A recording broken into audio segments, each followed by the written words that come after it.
Dan untuk itu kami harapkan kepada pemirsa di rumah, bagi yang ingin bergabung di sesi interaktif, Anda dapat menghubungi kami di nomor 0812 6873 3202. Dan alhamdulillah sekarang live streaming bisa didengar melalui Telegram Voice. Bagi Anda yang belum bergabung di Kiswahnet On Air, Anda dapat join di Telegram Kiswahnet On Air. Dan alhamdulillah pagi hari ini telah hadir pemateri kita, yaitu Al-Ustadz Abu Khumairah Hafizahullah Ta'ala. Kita sapa terlebih dahulu beliau. Assalamualaikum warahmatullahi wabarakatuh, Ustadz. Waalaikumsalam warahmatullahi wabarakatuh. Apa kabarnya pagi hari ini, Ustadz? Insyaallah. Alhamdulillah. Insyaallah, barakallahu fiik. Dan untuk mempersingkat waktu di pagi hari ini, waktu dan tempat kami persilahkan. Falyatafaddal maskura.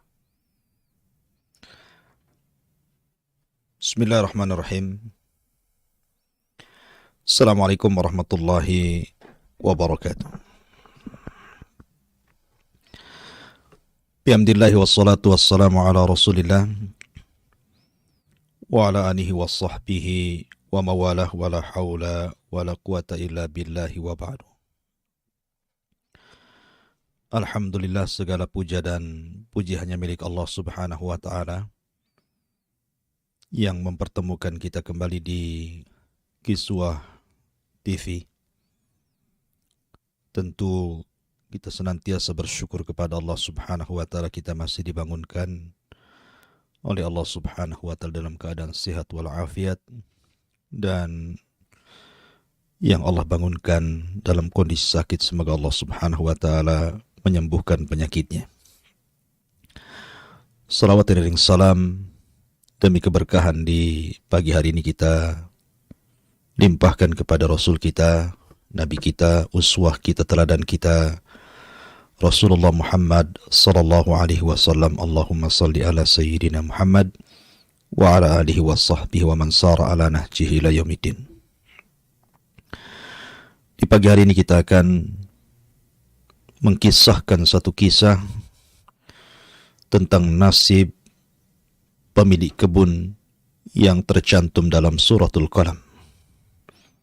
Tepatnya pada ayat ke-17 sampai kepada ayat 32.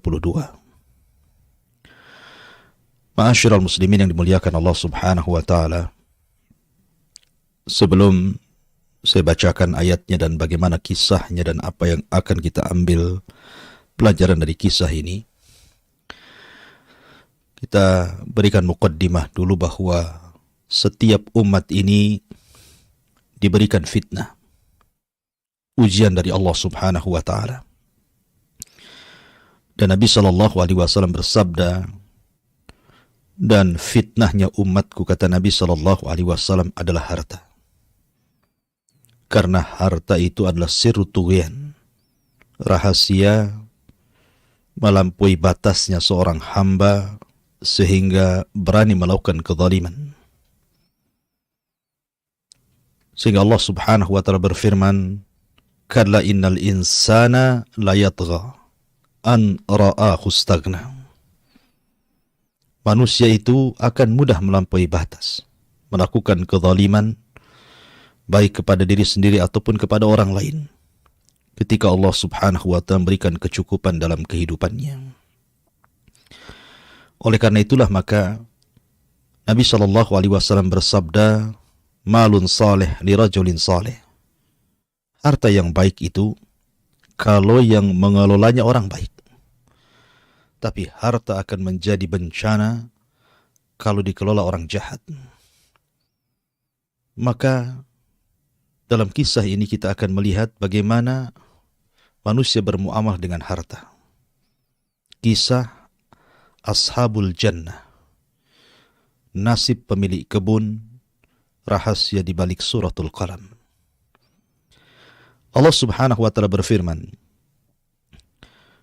inna balawnahum kama balawna ashabal jannati id aqsamu la yasrimunnaha musbihin wa la yastathnun fatafa 'alaiha ta'ifun min rabbika wa hum naimun. Allah Subhanahu wa taala berfirman, sungguh kami telah menguji mereka. Maksudnya mereka di sinilah orang-orang musyrik Mekah. Sebagaimana kami telah menguji pemilik kebun. Ketika mereka bersumpah pasti akan memetik hasilnya pada pagi hari, tetapi mereka tidak mengecualikan dengan mengucapkan insya Allah. Lalu kebun itu ditimpa bencana yang datang dari Tuhanmu ketika mereka sedang tertidur. Ma'asyiral muslimin yang dimuliakan Allah Azza wa Jalla, terjadi khilaf pendapat di antara para ulama di mana kisah ini terjadi. Ada yang mengatakan bahwa kisah ini terjadi di sebuah negeri di Habasyah, sebagaimana dikatakan oleh Ikrimah rahimahullahu ta'ala, hum nasun minal Habasyati. Mereka adalah manusia dari negeri Habasyah, negeri Ethiopia. Ada juga yang mengatakan bahwa kejadiannya di sebuah desa namanya Darwan, 6 mil dari kota Son'a, Yaman. Di situ ada seorang yang sangat saleh, yang sangat dermawan, suka memberikan makan kepada fuqara wal masakin. Allah Subhanahu wa ta'ala memberikan nikmat kepada orang ini, orang saleh ini, berupa kebun yang sangat-sangat luas. Dan hasilnya selalu menguntungkan pemiliknya. Disebabkan karena orang saleh ini ketika panen dari hasil kebunnya membagi kepada 3 bagian. Sepertiganya diinfakkan kepada fuqara wal masakin, sepertiganya untuk dirinya dan keluarganya serta anak-anaknya, dan sepertiganya lagi dikembalikan kepada kebunnya. Begitulah berkahnya harta apabila disedekahkan. Nabi SAW bersabda, ma naqasa min malis sadaqah, ma naqasa min malis sadaqah, bal yazdad, bal yazdad, bal yazdad. Tidak mungkin berkurang harta yang disedekahkan, bahkan akan bertambah, bertambah, dan bertambah. La in syakartum, la azidannakum, wa la in kafartum inna adzabi lasyadid. Kalau kalian mensyukuri nikmat Allah Azza wa Jalla, Allah akan tambah nikmat kalian. Tapi kalau kufur, ingat, adab yang pedih menunggu kalian. Ma'asyiral muslimin yang dimuliakan Allah Azza wa Jalla. Ketika kemudian Allah Subhanahu wa ta'ala melimpahkan rizki karena orang saleh ini selalu bersyukur kepada Allah Azza wa Jalla dengan memuliakan manusia. Dan ingat bahwa siapapun yang memuliakan manusia, Allah muliakan. Dan siapapun yang menghinakan manusia, Allah hinakan. Orang saleh ini Allah Subhanahu wa ta'ala anugerahkan 5 putra. Dari 5 putra ini, 1 di antara mereka mewarisi sifat bapaknya. Betul-betul mewarisi sifat bapaknya. Tetapi yang 4 orang ini sama sekali tidak mewarisi sifat bapaknya. Bahkan mereka adalah bukhala, orang-orang bakhil, dan orang-orang jahat. Ketika Allah Subhanahu wa ta'ala takdirkan orang soleh ini meninggal dunia, sehingga mewarisi kebun yang sangat luas, yang sangat banyak menghasilkan hasil buah-buahan sehingga mencukupkan untuk makan 1 tahun setiap panennya. Ketika ayahnya meninggal, maka tiba-tiba anak-anaknya ini melihat kebun itu betapa luasnya. Kemudian Allah Subhanahu wa ta'ala uji bahwa kebun itu memiliki buah yang jauh lebih rindang dibandingkan ketika ayahnya masih hidup. Dari sinilah kemudian timbul niat jahat anak-anak daripada orang saleh ini. Akhirnya kemudian mereka pun bersumpah untuk tidak membagi hartanya kepada manusia, kepada orang-orang fakir, kepada orang-orang miskin, bahkan membodoh-bodohkan ayahnya dan mengatakan, inna abana rajulun ahmak. Bapak kami ini orang bodoh. Harusnya hasil sebanyak ini diserahkan kepada kami anak-anaknya, supaya kami anak-anaknya menjadi anak-anak yang kaya raya.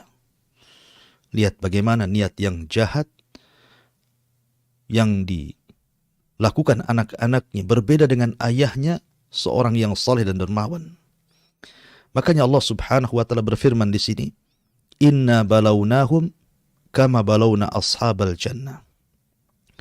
Ketika orang-orang Quraisy tertimpa paceklik hebat luar biasa, sehingga sebagian mereka kelaparan karena paceklik yang berkepanjangan, maka Nabi SAW disuruh membacakan ayat ini kepada mereka. Dan Allah katakan, inna balawnahum kama balawna ashabal jannah. Sesungguhnya kami telah menguji mereka, orang-orang musyrik Arab itu, orang-orang musyrik Quraisy itu. Bagaimana tidak? Ketika Allah Subhanahu wa taala berfirman kepada mereka, li'ila fi Quraisyin ila fihim rihlatasy syita'i was-saif falyabudu rabb hadzal bait alladzi at'amahum min ju'in wa amanahum min khauf. Allah berikan dua kenikmatan hebat bagi orang-orang Quraisy ini. Pertama, keamanan, dan yang kedua, rizki yang melimpah. Tetapi karena mereka kufur kepada Allah Subhanahu wa taala, akhirnya Allah kirim paceklik hebat. Makanya Allah Subhanahu wa taala katakan, sesungguhnya kami telah menguji mereka, orang-orang musyrik Mekah, sebagaimana kami telah menguji pemilik kebun ketika mereka bersumpah pasti akan memetik hasilnya di pagi hari. Inna balawnahum kama balawna ashabal jannah idh aqsamu. Ketika mereka bersumpah, la yasrimunnaha musbihin, mereka pasti akan memetik hasil kebun yang melimpah ruah ini.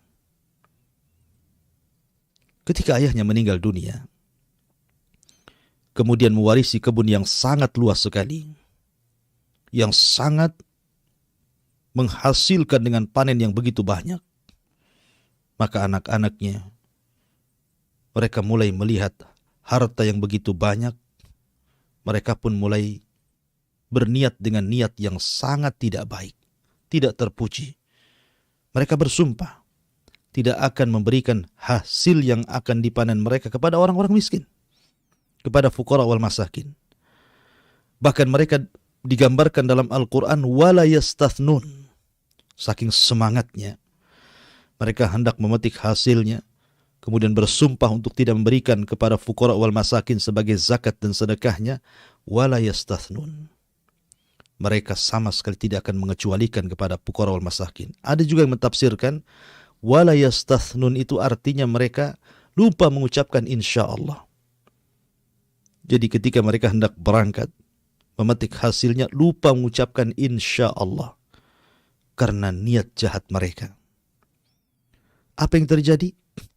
Allah Subhanahu wa taala firmankan, fatafa 'alaiha ta'ifum mir rabbika wa hum naimun. Lalu kebun itu ditimpa bencana yang datang dari Tuhanmu ketika mereka sedang tertidur. Subhanallah. Rata-rata azab Allah Subhanahu wa taala itu terkadang Allah kirim di waktu manusia sedang lalai. Afa aminu makrallah. Apakah mereka merasa aman dari makar Allah Subhanahu wa taala? An ya'tiyahum bayata wa hum naimun. Ketika datang kepada mereka di malam hari mereka sedang tertidur? Ataukah datang kepada mereka di waktu duha mereka sedang bermain-main? Begitulah azab Allah Subhanahu wa taala. Rata-rata datang ketika lalainya manusia dan umumnya di malam hari. Kita lihat di negeri kita saja. Yang baru-baru ini terjadi musibah di Flores sana. Saya mendengar cerita bahwa musibah itu datang di malam hari. Anda bisa bayangkan batu-batu besar bisa menggelundung dari bukit-bukit dan gunung-gunung sehingga meratakan satu desa. Ratusan jiwa melayang, yang lainnya belum ditemukan. Dan itu kejadian di malam hari. Ya. Begitulah Allah Subhanahu wa ta'ala apabila mengirim ujian berupa bencana, terkadang Allah Subhanahu wa ta'ala kirim di saat manusia tidak sempat mereka bertobat kepada Allah Azza wa Jalla. Di saat mereka lalai, tertidur. Dari sini jangan pernah merasa aman dari makar Allah Subhanahu wa ta'ala. Lihat ashabul jannah di sini. Lihat pemilik kebun ini dihancurkan oleh Allah Subhanahu wa ta'ala di malam hari. Sementara mereka tidak mengetahui kalau kebunnya itu sudah tidak ada lagi. Lihat bagaimana Al-Quran menggambarkan. Allah mengatakan, fa asbahat kassarim. Maka jadilah kebun itu hitam seperti malam yang gelap gulita. Di malam itu Allah subhanahu wa ta'ala kirimkan halilintar dengan percikan api sehingga membakar seluruh kebunnya. Sehingga di pagi hari mereka tidak tahu kalau kebunnya itu sudah menjadi gelap gulita, menjadi gosong karena terbakar api yang Allah kirimkan kepada kebunnya. Hilang hasilnya. Bahkan pohon-pohonnya pun ikut mati karena terbakar. Fa asbahat kassarim. Fatanadaw musbihin. Lalu di pagi hari, mereka saling memanggil. Mereka saling menemui saudara-saudara mereka. Ayo kita persiapan. Hari ini kita akan panen besar. Hari ini kita akan kaya. Hari ini kita akan memetik hasilnya. Kita akan kaya raya. Seolah-olah mereka mengatakan, mereka tidak tahu kalau kebunnya sudah tidak ada lagi. Maka Allah subhanahu wa ta'ala katakan, Anighdu ala harthikum in kuntum sadikin. Pergilah pagi-pagi ke kebunmu jika kamu hendak memetik hasilnya. Fantalaku wahum yatakhafatun. Alla yadkhulannaha al-yawma alaikum miskin. Dan berangkatlah mereka pada pagi hari itu dengan niat hendak menghalangi orang-orang miskin.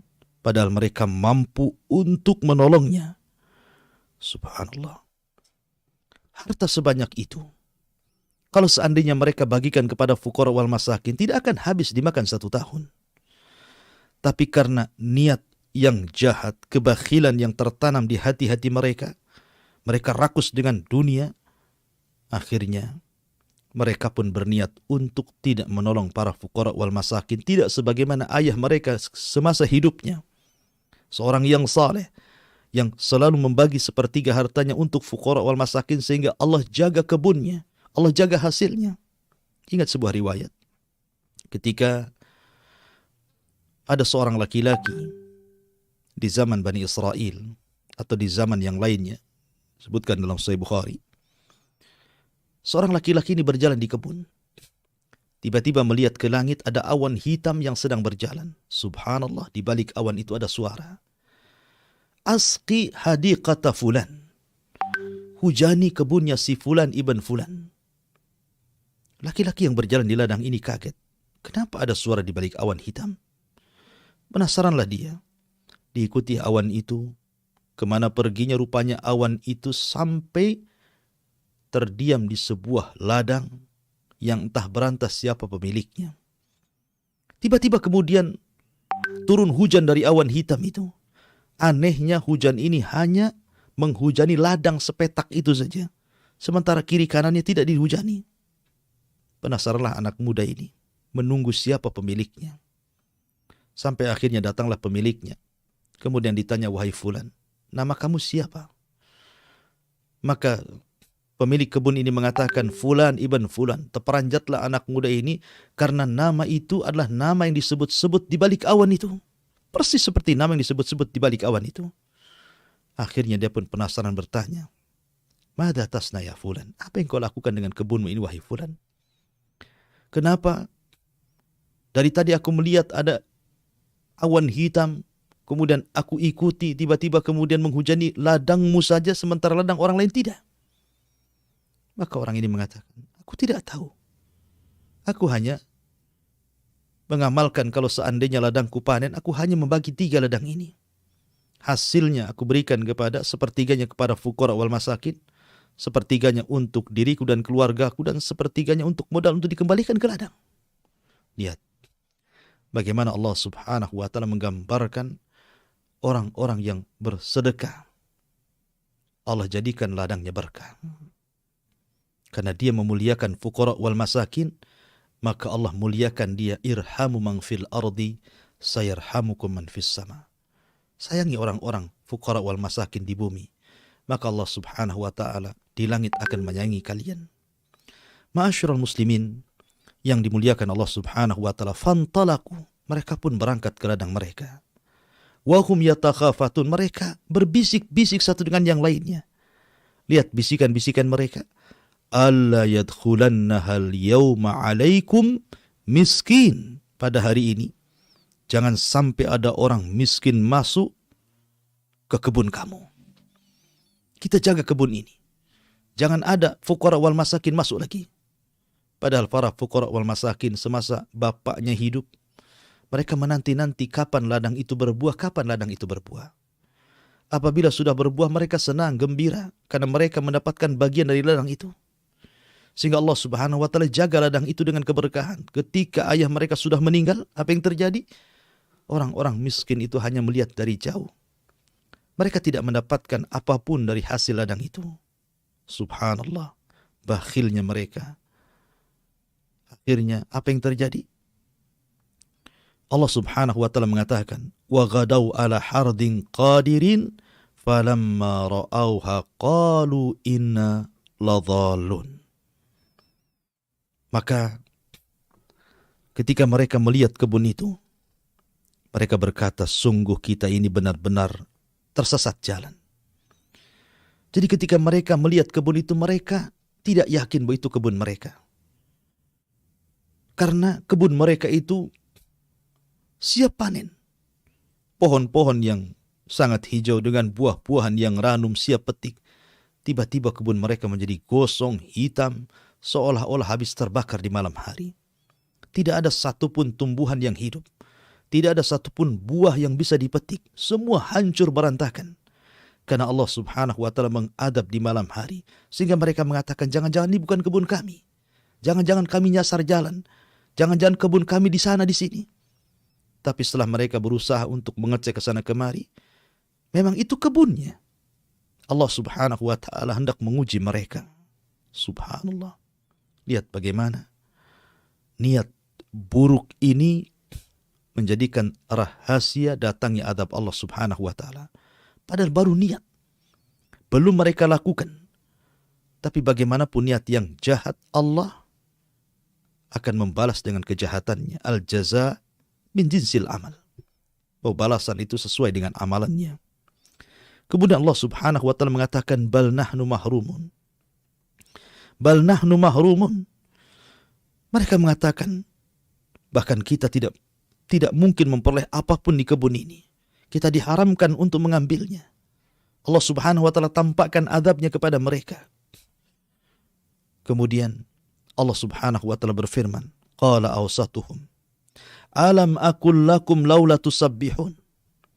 Maka di antara 5 anak orang saleh ini, satu di antara mereka mewarisi sifat ayahnya.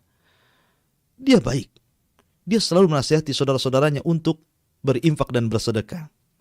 Sehingga ketika melihat kejadian seperti ini, berkatalah awsatuhum, orang yang berakal di antara mereka, orang yang bijak di antara mereka, bukankah aku telah mengatakan kepada kalian, mengapa kamu tidak bertasbih kepada Tuhanmu? Abdullah ibn Abbas radhiyallahu anhu memberikan catatan. Maksud tasbih di sini seolah-olah dia mengatakan, bukankah sudah kukatakan sebelum kita berangkat ke ladang kita salat dulu. Arti tasbih di sini artinya salat, mendekatkan diri kepada Allah Subhanahu wa Ta'ala. Ya, karena salat itu sendiri dalam Al-Quran Allah katakan, innas salata tanha 'anil fahsya'i wal munkar. Salat itu bisa mencegah perbuatan keji dan mungkar. Artinya kalau seandainya mereka salat dulu, boleh jadi niat jahat itu bisa hilang. Tapi karena mereka tidak mendekatkan diri kepada Allah, hawa nafsu sudah menguasai mereka, mereka lupa diri. Seolah-olah mereka akan beruntung, tapi rupanya mereka malah buntung, tidak mendapatkan apapun. Ada juga yang mengatakan bahwa yang dimaksud tasbih di sini mengucapkan kalimat insya Allah, wala yastathnun. Mereka lupa mengucapkan insya Allah. Ingat bahwa kalimat insya Allah ini kalimat berkah. Siapapun yang mengucapkannya, wufik, akan diberikan taufik. Jangankan kita, para nabi dan rasul, ketika mereka lupa mengucapkan insya Allah, apa yang terjadi? Allah uji mereka. Sekelas Nabi Musa alaihi salatu wassalam, kurang apa Nabi Musa itu? Seorang nabi, seorang rasul, ulul azmi. Bahkan dia nabi pilihan dari nabi-nabi Bani Israel. Kalimullah. Dan dia juga salah satu nabi yang ditemui Rasul dalam peristiwa Mi'raj. Ketika dia sedang berkhutbah, datang seorang laki-laki mengatakan, ya Musa, adakah orang yang lebih alim dari dirimu? Musa nampak sifat kemanusiaannya dan mengatakan tidak ada. Lupa dia mengucapkan insya Allah. Harusnya dia mengatakan insya Allah tidak ada. Sebenarnya kalimat Nabiullah Musa ini tidak salah. Karena memang di zaman itu tidak ada orang yang lebih alim melebihi Nabi Musa alaihi salatu wassalam. Hatta Harun sekalipun, saudaranya. Tetapi ketika Allah subhanahu wa ta'ala melihat Nabi Musa tidak menggantungkan kepada masyiahnya, kehendaknya, maka Allah pun kemudian menguji Musa dan mengatakan ada. Ada orang yang memiliki pengetahuan yang engkau tidak punya. Akhirnya Allah subhanahu wa ta'ala menguji Musa untuk mencari orang itu tanpa alamat yang jelas. Alamatnya hanya temui orang itu di pertemuan dua lautan. Dan cirinya ketika ikan asin yang kau bawa itu hidup kemudian loncat di sungai, maka ikutilah aliran air, aliran ikan itu, kau akan berjumpa dengan orang yang jauh lebih alim dibandingkan dirimu. Maksudnya Khadir alaihi salam. Lihat bagaimana Musa diuji oleh Allah Azza wa Jalla. Bahkan bukan Musa saja, Nabi kita Muhammad sallallahu alaihi wasallam. Ketika orang-orang musyrik Adabahan dari orang-orang Yahudi Madinah dengan 3 soalan yang ditanyakan kepada Nabi sallallahu alaihi wasallam, kata orang Yahudi, tanyakan kepada yang mengaku nabi di daerahmu di Mekah itu dengan 3 soalan. Kalau dia sanggup menjawab, memang dia seorang nabi. Tapi kalau tidak sanggup menjawab, dustakan kenabiannya. Pertama, tanyakan kepada dia soal ruh. Yang kedua, tanyakan kepada dia soal makanan yang pertama dimakan penduduk surga. Dan tanyakan pula kepadanya seorang laki-laki yang keliling dunia yang hanya mendakwahkan kepada Allah subhanahu wa ta'ala. Dalam riwayat, tanyakan pula anak-anak muda yang terjerembab dalam gua. Berangkatlah orang musyrik dengan bahan dari orang Yahudi ini, hendak mengolok-olok Nabi sallallahu alaihi wasallam. Dan mereka mengatakan, ya Muhammad, kalau engkau seorang nabi, kami memiliki 3 soalan. Kalau kau bisa menjawab, kami beriman. Tapi kalau kau tidak bisa menjawab, maka kami dustakan kenabianmu. Mendengar mereka berjanji akan beriman, tentu Rasul senang. Akhirnya Nabi SAW mengatakan, Ghadan, besok jawabannya akan ada. Rasul lupa mengucapkan insya Allah. Apa yang terjadi? Ketika keesokan hari, Jibril tidak turun berikan jawabannya. Hari kedua, hari ketiga, hari keempat, sampai 15 hari, Jibril pun tidak kunjung. Sesaklah hati Nabi SAW karena orang-orang sudah mulai kerasa-kerusuk membicarakan soal kedustaan Nabi SAW. Sampai ketika sempit dadanya, barulah Jibril turun memberikan jawabannya. Lihat, makanya pentingnya mengucapkan insya Allah. Bahkan kalaupun diucapkan orang jahat sekalipun seperti Ya'juj dan Ma'juj, ketika pimpinan mereka diilhamkan mengucapkan kalimat insya Allah, nahfiru ghadan insya Allah, kita gali lagi besok insya Allah. Akhirnya jebolah benteng Dzulqarnain dan Ya'juj dan Ma'juj bisa keluar di akhir zaman karena ucapan insya Allah. Maka sama di sini, ketika orang-orang ini tidak mengucapkan insya Allah, akhirnya Allah azab mereka, kebunnya dihancurkan, dilantakkan sehingga tidak ada satupun yang bisa dimakan. Gosong seperti malam hari, gelap gulita. Sehingga akhirnya mereka mengatakan, qalu subhana rabbina inna kunna zalimin. Subhana rabbina inna kunna zalimin. Mereka mengatakan, maha suci Tuhan kami, sungguh kami adalah orang-orang yang zalim. Terkadang orang sadar itu kalau sudah diberikan musibah. Betapa banyak orang-orang yang kemudian sadar di penjara. Betapa banyak orang itu ketika sehatnya dia kufur, ketika dia sakit dia baru sadar. Betapa banyak orang ketika kaya dia zalim, ketika dia miskin dia baru sadar. Lihat, orang ini baru sadar. Apakah seperti itu? Setiap ditimpa musibah baru sadar? Sebaiknya jangan seperti itu. Bagaimanapun, musibah ini tidak tahu. Jangan-jangan musibah ini kemudian menimpa kepada kita, mengalami kematian bagi kita, tanpa sempat kita bertobat kepada Allah Azza wa Jalla.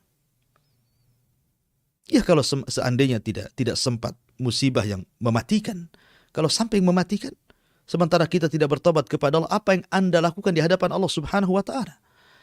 Tapi lihat di sini, Allah gambarkan terkadang Allah itu memberikan musibah untuk menyadarkan manusia. Barulah mereka sadar dan mengatakan, qalu subhana rabbina inna kunna zalimin fa aqbala ba'duhum ala ba'din yatalawamun. Mulailah mereka saling menyalahkan satu dengan yang lainnya. Itu gara-gara kamu. Yang satu mengatakan gara-gara kamu. Yang satu mengatakan kamu. Ya, akhirnya satu dengan yang saling menyalahkan.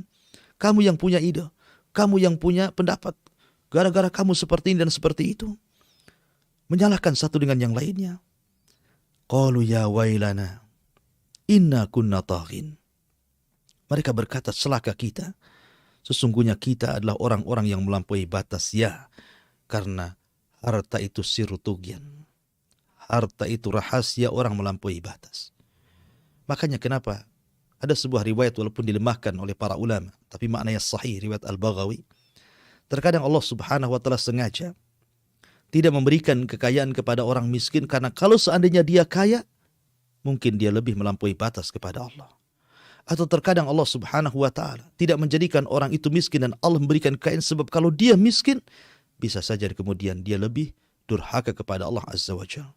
Atau mungkin orang yang sakit diberikan sehat.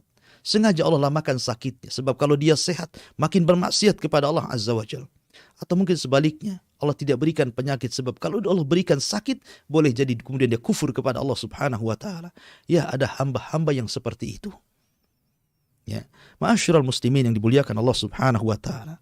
Asa rabbuna an yubdilana khairan minha inna ila rabbina raghibun.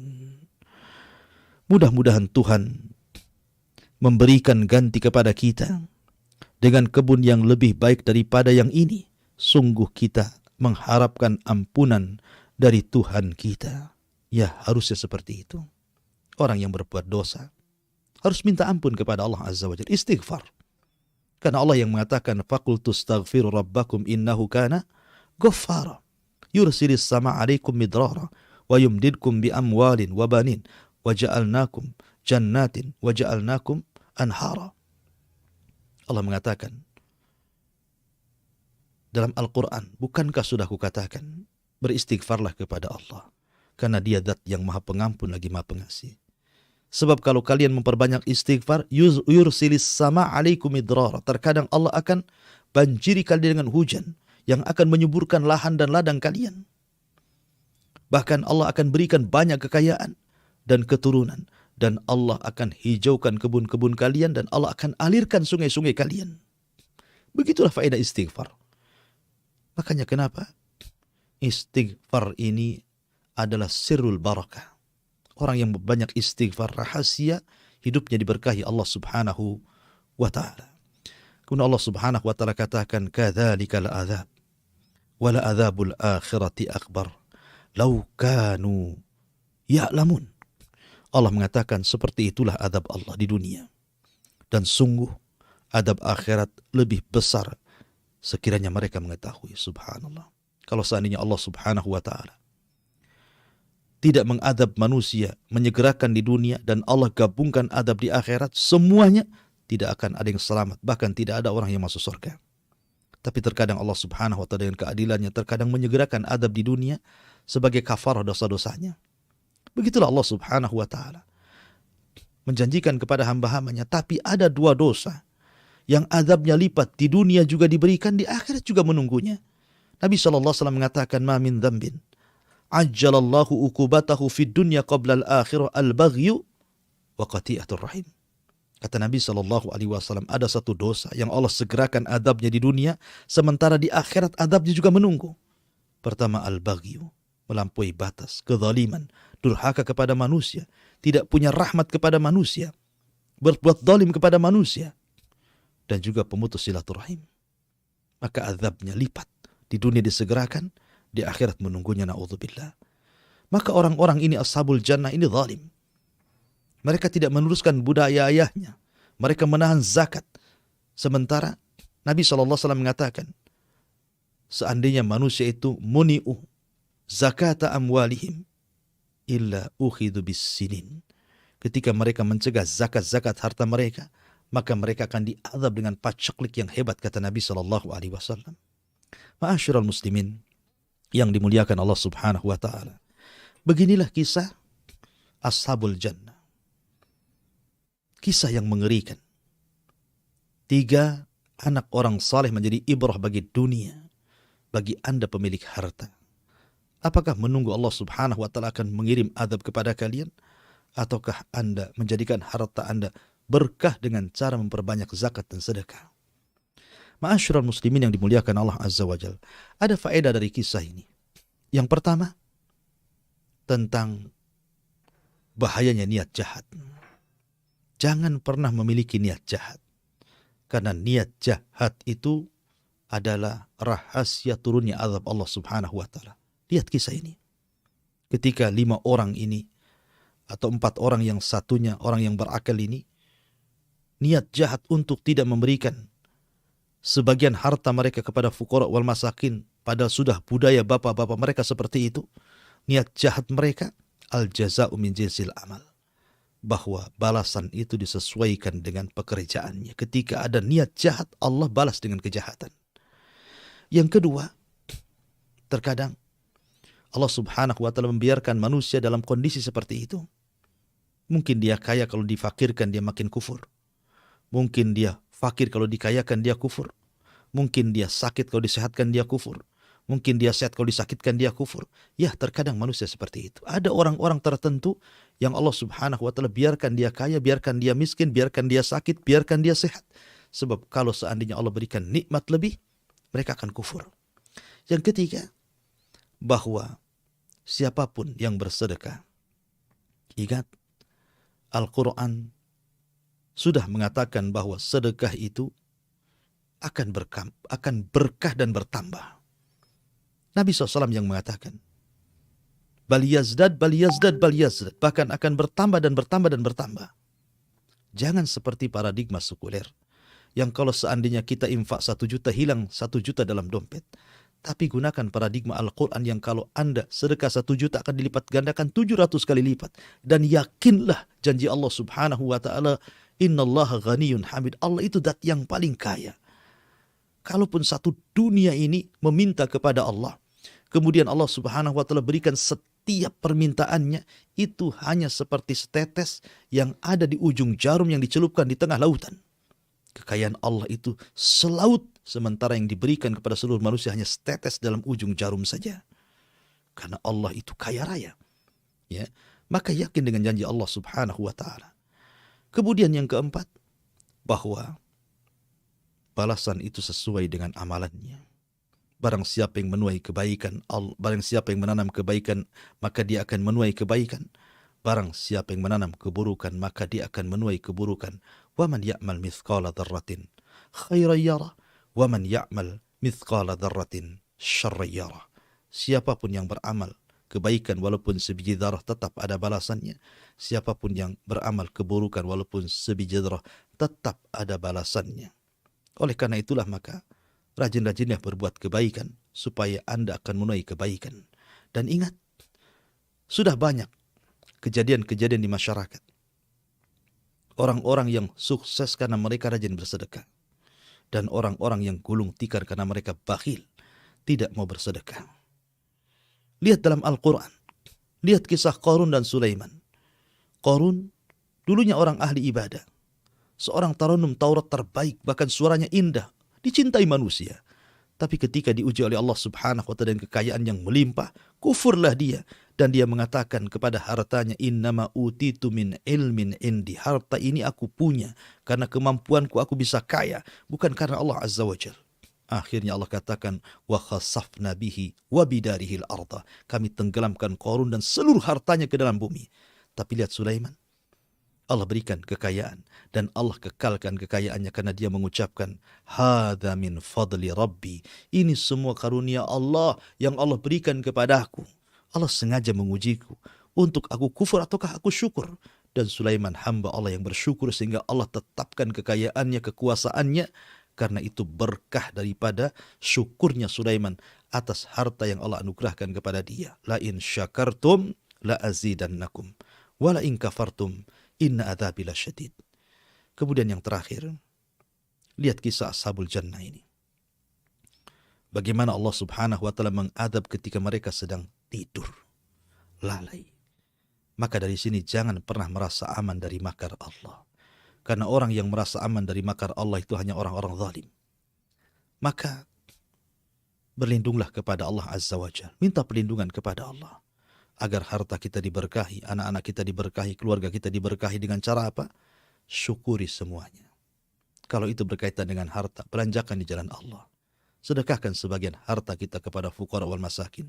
Sedekahkan harta kita untuk pembangunan masjid, pembangunan sekolah, pembangunan pesantren, yayasan dakwah, radio dan begitu seterusnya yang kemudian mengacu pada dakwah ilallah azza wa jal.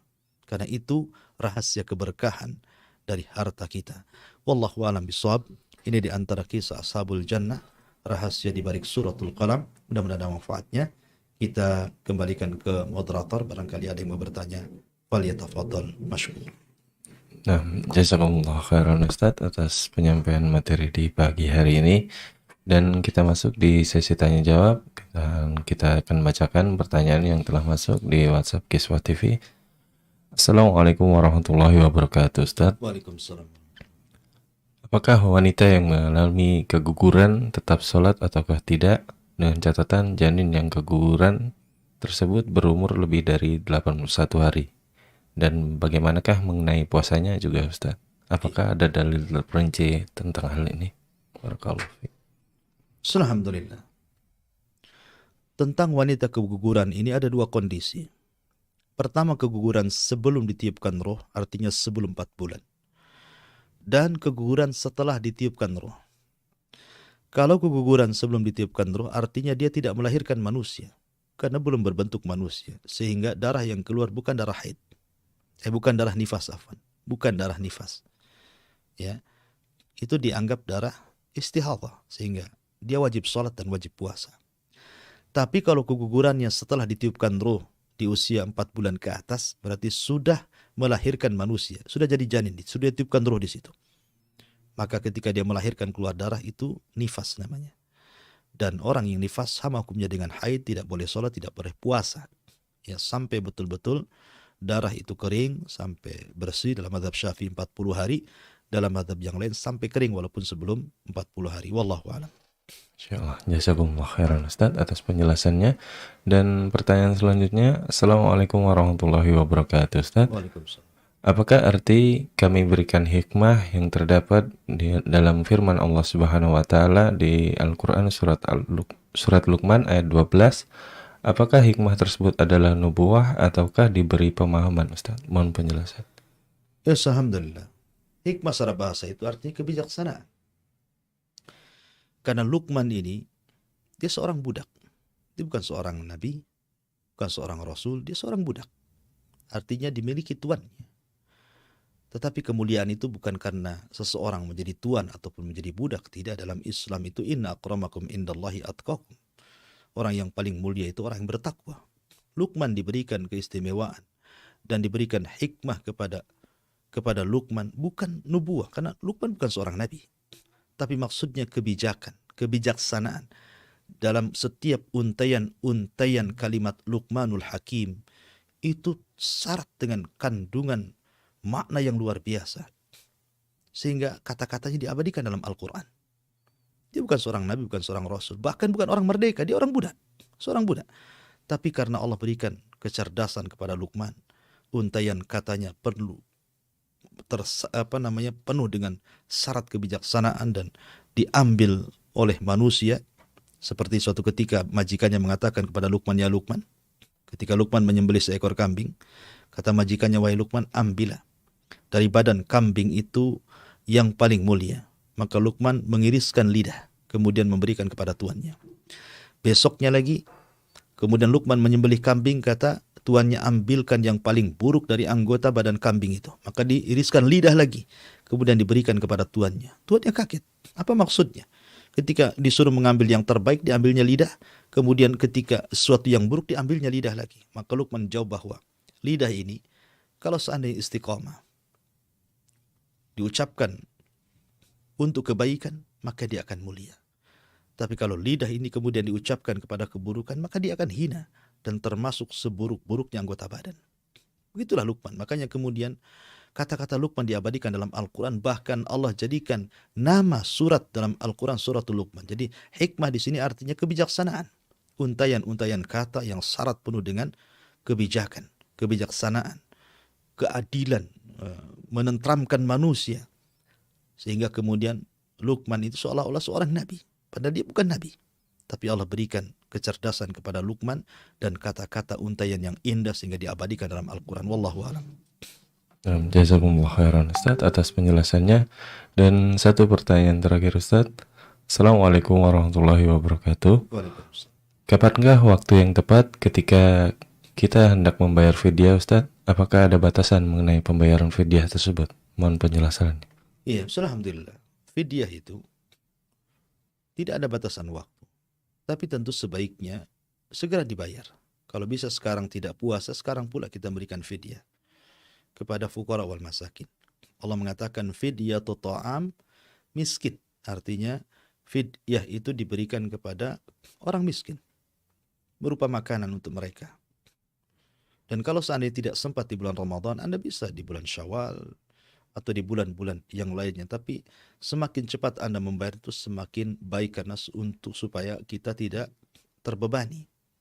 Ya, karena fidyah itu ganti daripada seseorang tidak melaksanakan kewajiban Allah Subhanahu wa taala. Seperti orang tua yang renta tidak sanggup puasa atau orang sakit yang tidak diharapkan kesembuhannya, maka mereka perlu bayar fidyah. Ya, dan sebaiknya segerakan supaya Allah Subhanahu wa taala sebelum mencabut nyawa kita sudah membayar hutang kita kepada Allah Subhanahu wa taala. Wallahu a'lam bishawab. Jazakumullah khairan Ustaz atas penjelasannya. Dan demikian sesi kajian di pagi hari ini, dan kami ucapkan jazakumullah khairan wa barakallahu fikum kepada media yang telah ikut merelay kajian di pagi hari ini. Semoga dapat bermanfaat bagi kita dan juga antum semua.